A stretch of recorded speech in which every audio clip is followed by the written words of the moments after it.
sono centinaia di migliaia di automezzi che dovrebbero fermarsi in base alle ordinanze adesso Euro 3.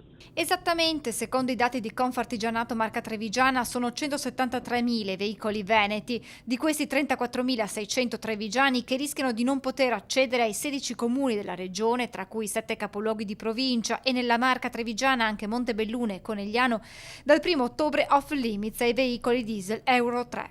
Sono quelli che fanno la distribuzione, che sia che non hanno fatto tanta strada, tanti chilometri, e pertanto sono ancora in auge alle società. Voglio dire trasporto carburanti, voglio dire le betoniere, voglio dire autoboti frigo, camion gru. Adesso con questa normativa, questi automezzi che noi consideravamo a posto per il trasporto, questi automezzi non potranno più circolare. Questo in seguito all'accordo di programma sottoscritto dalle regioni Veneto, Emilia-Romagna, Piemonte e Lombardia per la qualità dell'aria, poi tradotto nelle delibere comunali. Il provvedimento, spiega Confartigianato, interessa tutte le imprese che in modo diverso per svolgere la loro attività si spostano.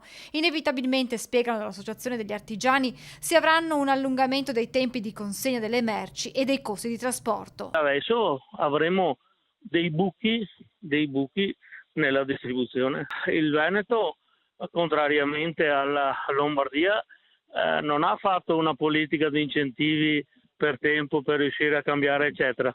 Prima ha fatto l'ordinanza e adesso farà qualcosa per dare gli incentivi.